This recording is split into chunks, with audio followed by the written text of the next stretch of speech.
In this video, I want to show you how you can select features based on attributes. I have a map of counties in the US up, and if I open up the attribute table, you can see that data layer, there are a number of attributes already embedded, or you could have added additional attributes or variables to it. But one thing you'll notice is that there are attributes such as county FIPS, state FIPS, where each state has a unique identifying number, each county has a unique identifying number, and the combination of those two gives you an overall unique FIPS code for each county in the US. So let's say I wanted to select counties that were in the state of Colorado. Now I could do the cookie cutter method, which I show in another video, but you can recognize that if I can find out the state FIPS code for Colorado, I can use that code to select out counties that share that value on the state FIPS code. So if I just close the attribute table, and now if I go back here and I click on Explore and I just click on any county in Colorado, I'll get a little pop-up for that particular county, and you can see that the state FIPS is 08. Okay, so I can use that value. All counties in Colorado will have that value as its state FIPS code. So now to select out counties that share that value, I can just go to Select by Attributes on the Map tab. And now in the Geoprocessing pane, the input rows will be counties, the selection type will be new, and then we need to create a new expression.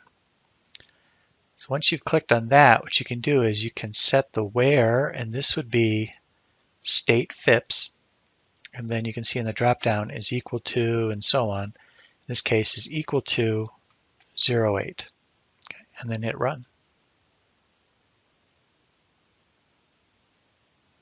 You can see that it selected those counties, and then since I've highlighted counties, I can only pull them out of their respective data layer which they currently exist, which is counties.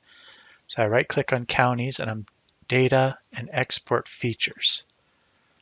And then the input features is the counties. It's saving to my desired geodatabase folder, and the output I would just call COCNTIS and hit run. And what I've essentially done here is created a smaller data set consisting of just counties in Colorado. Now, I'm going to remove that. There is another way in which we can use the select by attribute. Let's say that you wanted to select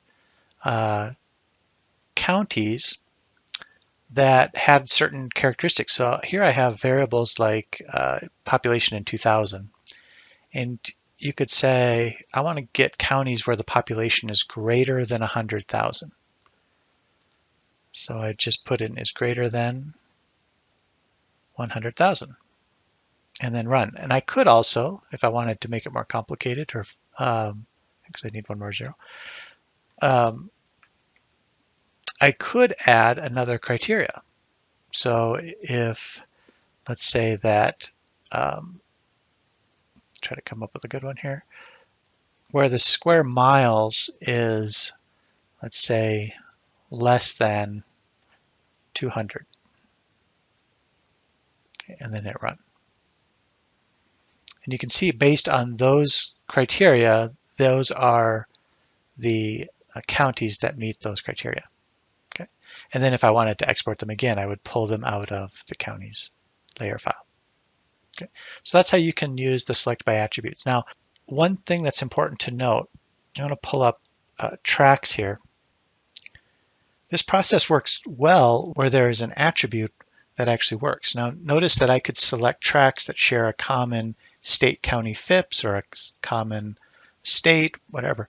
But notice there is no attribute in the tracts data layer indicating which urban area they're in. So if I wanted tracts in a particular urban area, I could not use the select by attributes approach.